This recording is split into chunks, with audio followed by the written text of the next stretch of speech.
అందరికీ నమస్కారం. నేను రమ. ఈ రోజు మనతో ఉన్నారు ప్రముఖ ఆధ్యాత్మికవేత్త తంత్ర జ్యోతిష్యులు చింతా రుక్మాంగదరావు గారు ఉన్నారు. మాట్లాడదాం. నమస్తే సార్. మాతృదేవోభవ, పితృదేవోభవ, ఆచార్య దేవోభవ. ఓం నమో మాందేశ్వరాయ నమః. అందరూ బాగుండాలి, అందరికీ మంచి జరగాలి.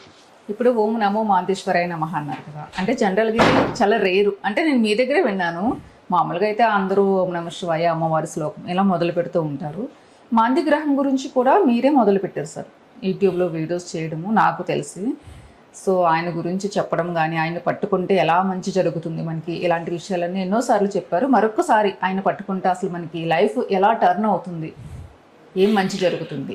మాందేశ్వరుడు అంటే ఈయన ఒక ప్రేతగ్రహమని, ఒక ఆత్మని, ఒక డెడ్ బాడీ కూడా అంటున్నారు, ఇలా కూడా చెప్తున్నారు కదా మీరు. అవును, ఒక డెడ్ బాడీ అని. అంటే భగవంతుడిగా చూడాలా, లేదంటే భగవంతుడే, మరి భగవత్ స్వరూపమే. ఒక డెడ్ బాడీ ఉందంటే అక్కడ మాందేశ్వరుడు ఉన్నట్టు లెక్క. ఒక ఆత్మ, ఒక వ్యక్తి చనిపోతే ఆయన ఒక ఆత్మ మాందిగా మనం భావించవచ్చు. ఈ మాంది అనేది శనేశ్వరుడు యొక్క పుత్రుడు అని చెప్తారు. శనిగ్రహం చుట్టూ తిరుగుతున్నటువంటి నలుపు బ్లూ కలర్ లో తిరుగుతుంది. నల్లని వంకాయ ఉంటుంది చూడండి, బ్లూ కలర్ ఉంటుంది, నలుపు ఉంటుంది, నల్ల వంకాయ. ఆ కలర్ లో వలయాలు ఉంటాయి శనేశ్వరుడు చుట్టూ. అందుకే వంకాయ శనేశ్వరుడికి సంబంధించిన కూరగాయని. ఏలినాటి శని ఉన్నప్పుడు వంకాయలు కూర ఎక్కువ తినకూడదు, శని బలం పెరుగుకుంటారని అర్థం. ఏలినాటి శని ఎక్కువ ఉన్నప్పుడు ఎక్కువ రోజులు చెప్పులు వాడకూడదు, 4 నెలలకు ఒక జత మార్చేయడం బెటరు, శనికారకత్వాన్ని ఎక్కువగా అంటే పెట్టి తిరుగుకోకూడదు అని అంటుంటారు. ఆ వలయము, శని చుట్టూ వలయమే మాంది శక్తి అని ఒక మాట ఉంది. ఈ మాంది గ్రహము, నవగ్రహాలు ఉన్నాయి. ఇప్పుడు 9 అంకెలు ఉన్నాయి, 1 నుంచి 9 వరకు. అంకెలన్నీ 9 కదా అంటారు. మరి 0 ఎక్కడ పోయింది? 0 తగలేదు 10 అంకెలు, ఆ 0నే మాంది. నవగ్రహాల ఆలయము శివాలయంలో ఉంటుంది. శివాలయంలో నవగ్రహం అంటే వేరే ఆలయంలో పెట్టరు, అంటే గ్రహాలు శివుడి యొక్క కంట్రోల్లో ఉంటాయని అర్థం. మరి 10వ గ్రహం మాంది ఎక్కున్నాడు, శివుడు నిరాకారుడు, అదే జీరో, నిరాకారం అంటే అదే మాంది. అంటే ఈయన శివశక్తి స్వరూపుడు, మాందీశ్వరుడు అన్నారు. అందుకే మరి మహావిష్ణువు దగ్గర పోతే గ్రహాలు పనిచేయవా, ఆయనకి ఏమైనా వాళ్ళకి గొడవలు ఉన్నాయా అంటే, మహావిష్ణువు ఎన్ని అవతారాలు ఎత్తాడు? మహావిష్ణు అవతారాలు దశావతారాలు. దశావతారాలు అంటే ఇప్పుడు 9 అవతారాలు కంప్లీట్ చేశాడు. ఇప్పుడు 10వ అవతారము కల్కి అవతారం అంటారు. కల్కి వచ్చి ఏం చేస్తాడు? మొత్తం నాశనం చేసేస్తాడు. ఎవరిని? ఈ కలియుగంలో ఉన్న పాపాన్ని మొత్తం నాశనం చేస్తాడు మాందీశ్వరుడు. సరిపోయింది క్యాలిక్యులేషన్, మీనింగ్స్ వచ్చేసాయి మీకు. ఇప్పుడు మాంది అంటే ఒక శవము అని చెప్పాను, అంటే ఒక మరణ కార్యక్రమాన్ని సూచించేవాడని చెప్పాను. మాందేశ్వరుడు వ్యతిరేకం అయిపోతూ ఉంటాడు చాలా మందికి తెలియకనే. ఎందుకు వ్యతిరేకం అవుతాడంటే, ఒక వ్యక్తి ఎవరన్నా వానికి శత్రువుని వీడు ఎప్పుడు చేస్తాడో అని కానీ అనుకుంటే వీళ్ళ జాతకంలో మాందేశ్వరుడు వ్యతిరేకం అయిపోతాడు. అలా అనుకోకూడదు. వేరే వాళ్ళు చావును కోరుకునే కొద్దిగా మాందేశ్వరుడు వ్యతిరేకం అవుతూ ఉంటాడు, వెనకనే ఉంటాడు. సరే, ఎవరైనా చనిపోతే దాన్ని హేళన చేయకూడదు, పీనుగా అని సంబోధించకూడదు. మాందేశ్వరుడు నెగటివ్గా యాక్టివేట్ అవుతాడు. ఇప్పుడు ఎవరైనా ఒక వ్యక్తి చనిపోతే సాధారణ వ్యక్తి శవము అంటారు, ఇంకొంచెం ఉన్నతమైన వ్యక్తి చనిపోతే భౌతిక కాయము అంటారు, ఇంకొంచెం ఉన్నత వ్యక్తి చనిపోతే పార్థివ దేహము అంటారు. అందరూ మనుషులే కదా. అదే చనిపోయిన వ్యక్తికి కర్మక్రియలు చేస్తారు. శుభ స్వీకరణ పత్రిక అని రాస్తారు దానిపైన. శుభ స్వీకరణ, ఇది శుభకార్యం అశుభకార్యం కాదు అని. ఒక శవం ఎదురొస్తే శుభశకునము అంటారు. శవం ఎదురు బయలుదేరుడు, శవం ఎదురొచ్చిందంటే చాలా మంచిది. ఒక దేవుడితో సమానంగా ఆ పుష్పాలతో, ఆ బతుకుండంగా లేనంత సత్కారం అది చనిపోయినప్పుడు పూలు చల్లుకుంటూ మేళ తాళాలతో గౌరవంగా వస్తూ ఉంటారు. ఎవరిని ఎదురొస్తే గౌరవంగా పక్కన నిల్చుకొని నమస్కారం చేసుకుంటే మాందేశ్వరుడు అనుగ్రహం కలుగుతుంది. ఎవరైనా చనిపోతే అసెంబ్లీ పార్లమెంట్లో కూడా 2 నిమిషాలు మౌనం పాటిస్తారు. మరి ఆత్మకు శాంతి చేకూరాలని కోరుకుంటున్నామంటారు. అలాంటి కార్యక్రమాలు చేసే కొద్దిగా మాందేశ్వరుడు అనుగ్రహిస్తాడు. ఎవరైనా చనిపోతే వాళ్ళ పాదాలకు పూలమాల వేయాలి. దేవుడి పాదాలకే కదా మనం అంత మెడకు వేస్తుంటారు. ఓకే, మంచిదే. పాదాలు సమర్పించి నమో మాందేశ్వరాయ నమః అని చెప్పాలి. అక్కడ ఉన్నది వెంకటరామయ్య. టచ్ చేయరు కదా సార్ కొంతమంది, అంటే నెగిటివ్ గా చూస్తారు. వాళ్ళకి కొంచెం భయంతో కూడుకున్న పని ఉండొచ్చు, లేదంటే వాళ్ళు అలా ఎడ్యుకేట్ ఉండొచ్చు. అనాథ సేవలకు ఏమి అనాథ సేవలకు ప్రేత సంస్కారాలు చేయడం వల్ల, అంటే శవ సంస్కారాలు చేయడం వల్ల మాందేశ్వరుడు అనుగ్రహిస్తాడు. శ్మశానానికి దారి ఏర్పాటు చేయడం వల్ల, శ్మశానానికి బోర్డు పెట్టడం వల్ల, శ్మశానంలో పనిచేసేటువంటి వాళ్ళకు సహాయం చేయడం వల్ల మాందేశ్వరుడు అనుగ్రహిస్తాడు. రాబోయే తరాలకు కూడా వాళ్ళకు దుర్మరణాలు లేకుండా చేస్తాడు. దుర్మరణం అంటే ఏమి ఉన్నటువంటి చనిపోవడం, బాగా సంపాదిస్తారు ఇంకా అనుభవించేటప్పుడు చనిపోతారు. చాలా మందిని చూస్తాం. ఒకరి చేత చంపబడతారు, యాక్సిడెంట్లు, సూసైడ్లు, సెల్ఫీ తీసుకుని చనిపోతారు. ఇటువంటి మరణాన్ని తన ఆధీనంలో పెట్టుకుంటుంటే దేవుడైన మరి ఆయన అనుగ్రహం లేకుండా మనము ఇంకెవరి అనుగ్రహం కావాలి అసలు? ఈ మాందేశ్వరుడు కొంతమందికి శుక్ర మహాదశ జరుగుతుంది కానీ విపరీతమైన కష్టాలు పడతారు. ఇంకొకరికి గురుదశ జరుగుతూ ఉంటుంది, అస్సలు కట్టిక దారిద్ర్యంలోకి వెళ్ళిపోతారు. ఇంకొకరికి ఇంకొక అద్భుతమైన బుధ మహాదశ జరుగుతుంది, వాళ్ళు ఊరు విడిచి పరారైపోతారు. కానీ ఇవన్నీ శుభగ్రహాలే. మరి ఎందుకు జరుగుతుంది? ఏ పరిహారాలు పనిచేయవు అంటే మాందేశ్వరుడు ఏ నక్షత్రంలో ఉంటాడో ఆ నక్షత్రానికి సంబంధించిన గ్రహ దశ వచ్చిందంటే అంతే జరుగుతుంది. ఇంకా వాళ్ళ ఆ దశ యోగించదు అంతే. శుక్రుడు కావచ్చు, బుధుడు కావచ్చు, గురువు కావచ్చు, ఇంకెవరన్నా కావచ్చు, మాందేశ్వరుడు ఏ నక్షత్రంలో ఉంటాడో ఆ గ్రహ దశ ప్రాప్తించిందంటే వాళ్ళకు విపరీతమైన కష్టాలు. అంటే ఇక్కడ మాందేశ్వరుని చూడరు వాళ్ళు, నాకు బుధ దశ అంటారు. మాందేశ్వరుడు ఆ నక్షత్రం ఆ గ్రహం యొక్క చార్లో ఉంటాడు. ఒక నక్షత్రంలో ఉంటాడు మాందేశ్వరుడు ఎవరికైనా. ఆ నక్షత్ర దశ వస్తామో లేదో చూసుకోవడం చాలా ఇంపార్టెంట్. ఫర్ ఎగ్జాంపుల్ నాకే గురుదశ వచ్చింది 9 సంవత్సరాల వయసులో వచ్చింది. నా వయసు 9 సంవత్సరాల వయసులో 16 సంవత్సరాలు జరిగింది. మేము మా ఊరు వదిలి మా పొలం ఉంది, ఒక 5 ఎకరాల పొలం ఉంది, అక్కడికి వెళ్ళి గురుదశ అయిపోయే వరకు అక్కడే ఉన్నాం. ఎన్నో కష్టాలు ఎదుర్కొన్నాం. నాకు ఆ వయసులో తెలియదు. గురుదశ అంటే ఇంకా చాలా మంచి దశ. అసలు ఎన్ని కష్టాలు పడ్డానంటే నేను మన కష్టాలు ఎవరు పడలేదు. విపరీతమైన కష్టాలు. అసలు కష్టం ఇంక లైఫ్లో ఇవన్నీ తీరనేంత కష్టాలు పడ్డాము. నేను జ్యోతిష్ నేర్చుకున్నాక చూస్తే మాందేశ్వరుడు పునర్వసు నక్షత్రం ఉన్నాడు. పునర్వసు నక్షత్రం కదా గురువు, గురుదశ వచ్చింది. నేను చిన్నవాడైతే ఏముంది, పెద్దవాడైతే ఏముంది. గురుదశ వచ్చినప్పుడు కష్టాలు వస్తాయా?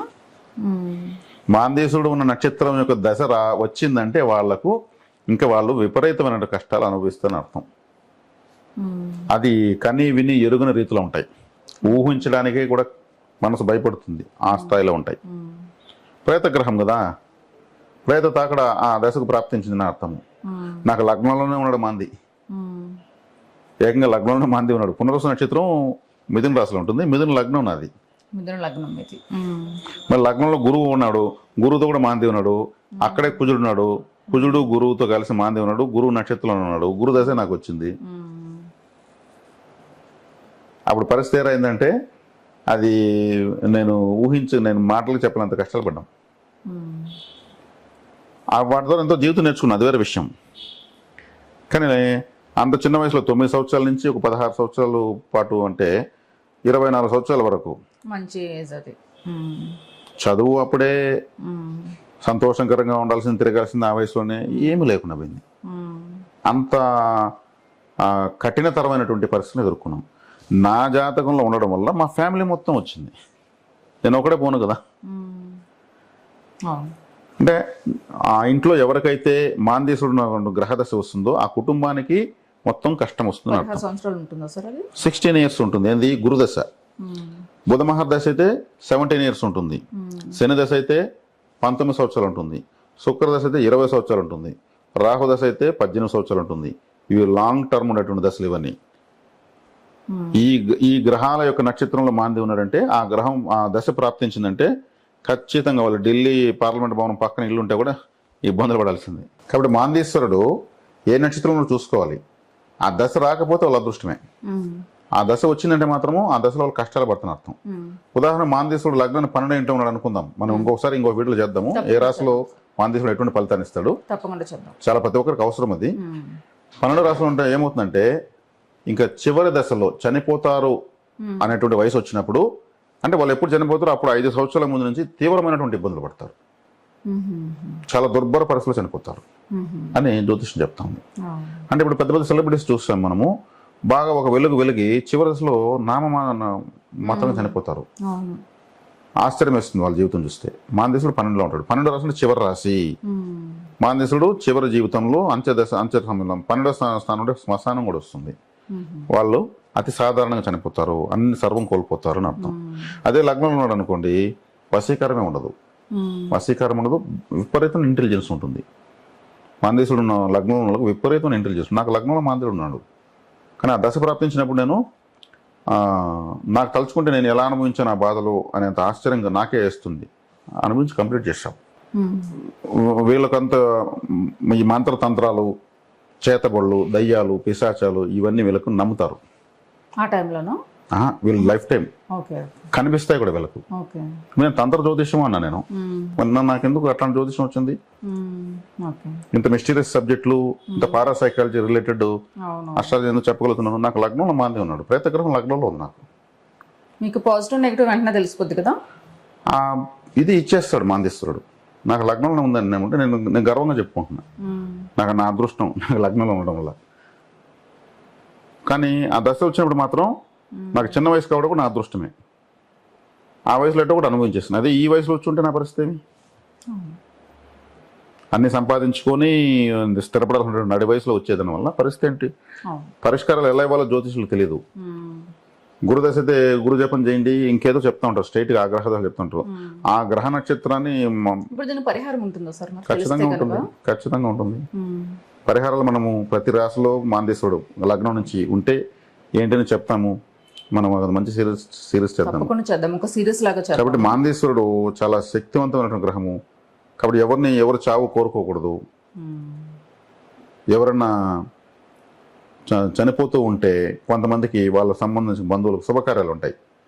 అంటే ఇతను చనిపోతూ ఉంటే వాళ్ళు ఫీల్ అవుతారు. మేము శుభకార్యం పెట్టుకుంటే మధ్యలో ఈయన ఈరోజు రేపు అంటున్నాడు, ఈయన చనిపోతే 11 నెలలు మాకు ఇంట్లో ఇంకే శుభకార్యం చేయకూడదు.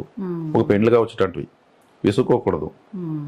రేపు సంవత్సరంగా చేసుకుందాం, విసుక్కోకూడదు. విసుకుంటే వేరే శుభకార్యానికి ఆయన చావు ఒక డిస్టర్బెన్స్ తీసుకోకూడదు. అప్పుడు ఎప్పుడు కానీ మరణ విషయాన్ని కేవలం చేయకూడదు అని అర్థం. ఇక్కడ మాంది యొక్క శక్తి మార్చురీలో ఎక్కువ ఉంటుంది.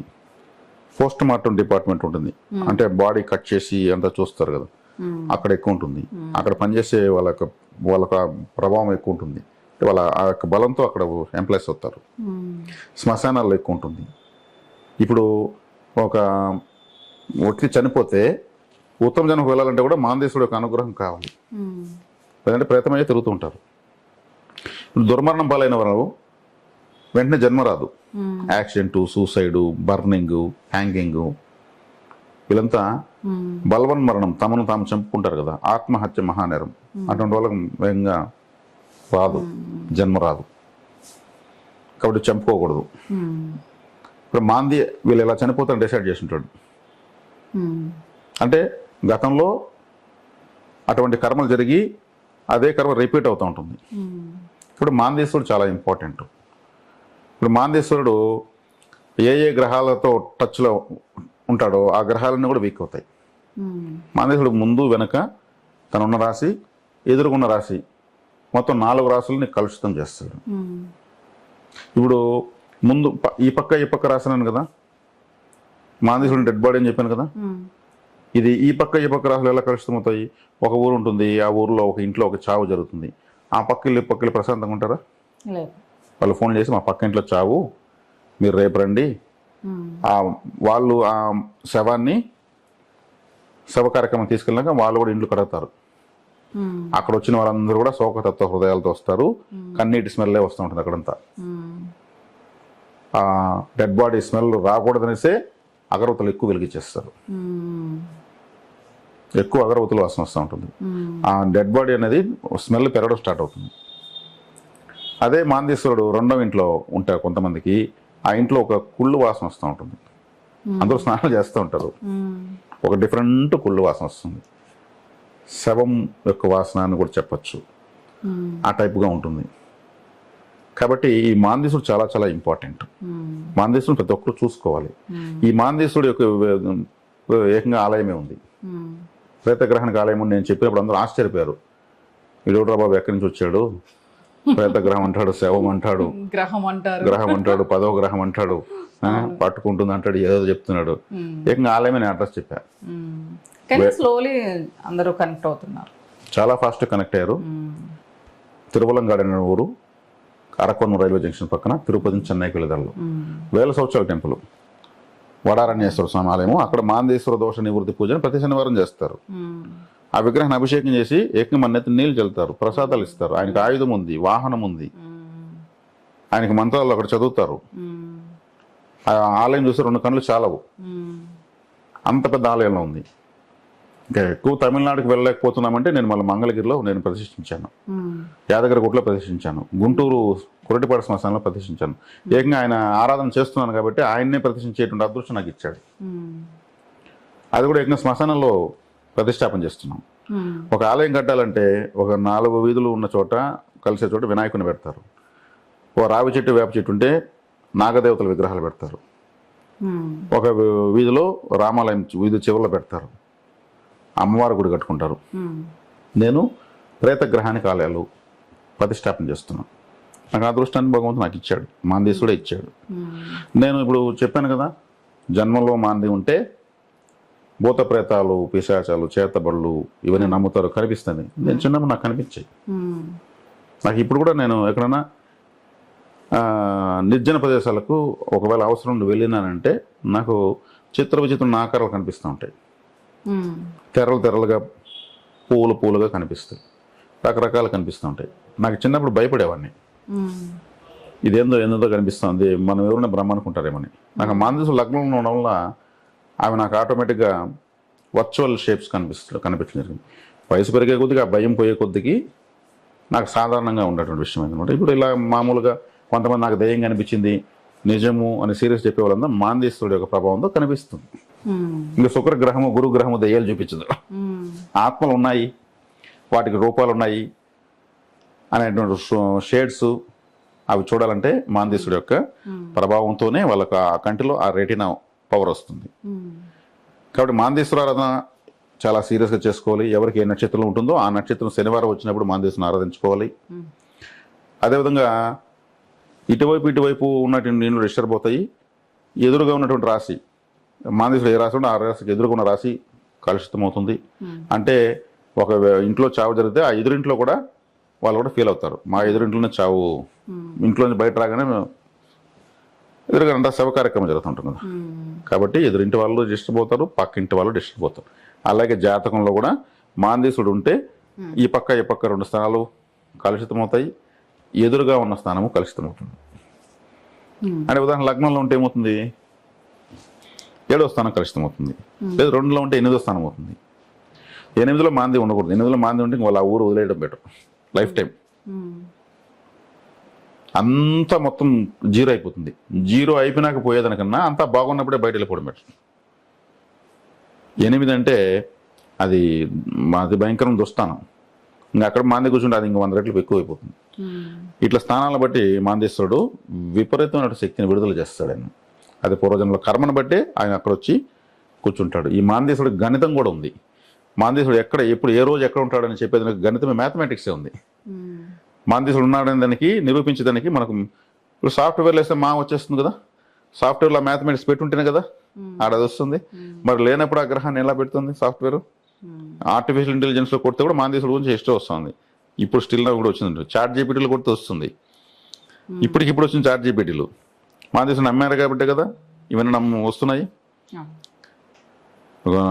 యుగ యుగాలుగా మాందేశ్వరుడు ప్రభావం చూపుతున్నాడు. అంటే మరణం అనే ఒక సంభవం ప్రతి చోట జరుగుతుంది ప్రపంచం అంతా. కాబట్టి ఆ యొక్క ఇన్ఛార్జ్ ఈయన మరణ సదృశమైనటువంటి కష్టాలు వచ్చేస్తాయి ఆయన ఉన్న నక్షత్రం సంబంధించిన దశ వచ్చినప్పుడు. కాబట్టి మాందేశ్వరుడు చాలా చాలా ఇంపార్టెంట్. ఆయన ఆరాధించడం కరెక్ట్. ఎలా ఆరాధించాలి ఎవరు అనేది మనము నెక్స్ట్ సీరియల్గా ప్రతి లగ్నం నుంచి 12 భావాలకు మనం చెప్పినప్పుడు వాళ్ళకి అర్థమవుతుంది, వాళ్ళు కంపేర్ చేసుకోవచ్చు. అంటే కానీ ఇక్కడ ఓపెన్గా సబ్జెక్ట్ చెప్తున్నాము. మీ జాతకంలో మాంది ఎక్కువ తెలుసుకోవాలనుకుంటే కింద నెంబర్కి ఫోన్ చేయండి, మనం ఏం చెప్పడం లేదు. మీకు లగ్నం నుంచి ఇక్కడ ఉంటే ఏమి చెప్పేస్తాం, ఏకంగా పరిహారం చేసుకోవచ్చు. ఆలయానికి వెళ్ళని పరిహారం చేసుకోవచ్చు. ఆసక్తి ఉన్న వాళ్ళకి నేను ఎవరైనా ముందుకు వస్తే కూడా నేను టెంపుల్ కూడా ప్రతిష్ఠించి ఇస్తున్నా, అందుబాటులో తీసుకొచ్చేస్తున్నాం మాందేశ్వరుని. నన్ను అడిగితే ప్రతి గ్రామానికి ప్రతి శ్మశానంలో ఒక మాందేశ్వరుడు పెట్టుకోవడం ఉత్తమం అని చెప్తాను నేను. అక్కడికి వెళ్ళినప్పుడు శ్మశాన వైరాగ్యం ఉంటుంది. ప్రతి ఒక్కరు బాధపడుతూ వెళ్తారు. ఆ బాధాతత్వ హృదయాలతో దేవుణ్ణి ప్రార్థిస్తారు. మామూలు టైంలో అంత క్వాలిటీ భక్తి రాదు, ఇది రాదు. ఇప్పుడు సినిమాలో ఏడ్చే యాక్టింగ్ చేయాలి అంటే డైరెక్టరు ఎన్నిసార్లు చెప్పినా ఎవరో ఒక అమ్మాయి హీరోయిన్ ఏడవలేకుండా ఉంటే చంపబట్టి 2 బరికాడండి, నిజంగా ఏడుపు వచ్చింది. అప్పుడు సీన్ కరెక్ట్గా వచ్చింది. అంటే అక్కడికి వెళ్తే ఆటోమేటిక్గా ఎవరికి లేని వాళ్ళు కూడా భక్తి ఆ బాధాతత్వ హృదయం మాందేశ్వరుని టచ్ చేస్తారు. మనం కూడా ఇక్కడికి వస్తాం కదా శవమే రేపు, అది చాలా ఇంపార్టెంట్. ఎప్పుడైతే ప్రేత తాకడ జాతకానికి ఉంటుందో అంత శుభం ఎక్కువ ఉంటుంది. ప్రేత తాకడ ఎక్కడో చోట ఉంటుంది. పుట్టినవారు మరణించక తప్పదు. పుట్టింది మనకు జన్మ నక్షత్రం లగ్నం తెలియజేస్తుంది, మరణాన్ని మాందేశ్వరుడు తెలియజేస్తాడు. రిటైర్మెంట్ డేట్ అని అర్థం. అది దుర్మరణం కాకుండా ఉంటే అదృష్టం. ఒకవేళ దుర్మరణం ఇచ్చేటువంటి స్థానంలో ఉంటే దాన్ని అలా కాకుండా చేసుకోవడమే పరిహారం. ఇప్పుడు మాందేశ్వరుడిని ప్రతి ఒక్కరూ గుర్తించుకోవాలి, ఆరాధించుకోవాలి. ఎదుటి వారి చెడ్డను కోరుకోకూడదు. ఆయన వెన్నంటే ఉంటాడు, వెన్నంటే ఉండి నేను చూసుకుంటాను నీ కథ అంటాడు. ఆయన ఆరాధించే కొద్దికి మన ప్రమాదాన్ని ఇలా పక్కకు తప్పించి పోతూ ఉంటాడు, వదిలేస్తాడు. మన వెనకనే ఉంటాడు మాందేశ్వరుడు. కాబట్టి ఆయన మన వెన్నంటే ఉండేటువంటి, అంటే ఏ క్షణానికి ఏం జరుగునో ప్రమాదం ఎనీ టైం రావచ్చు అంటాం కదా, ఆ ప్రమాదం ఎనీ టైం రావచ్చు, అదే మాందేశ్వరుడు. అదే మనం ఒక పెద్ద ప్రమాదం బయటపడ్డాం అనుకోండి, అక్కడ దారుణ పోయాలు అంటారు, ఏ జంలో ఏం పుణ్యం చేసావు నాయన నువ్వు, నిజంగా ఈ సంఘటన ఇంకో చనిపోయేవాళ్ళు అంటారు. మాందేశ్వరుడే కాపాడినట్టు ఇది. కాబట్టి మా క్లుప్తంగా మనం ఈరోజు వివరించాము. ఇంకోసారి మొత్తము ద్వాదశ రాశుల్లో మాందేశ్వరుడు అంటే వారందరికీ కూడా చెప్దాం, తెలియజేద్దాం. తప్పకుండా సార్. నమస్తే, ధన్యవాదాలు.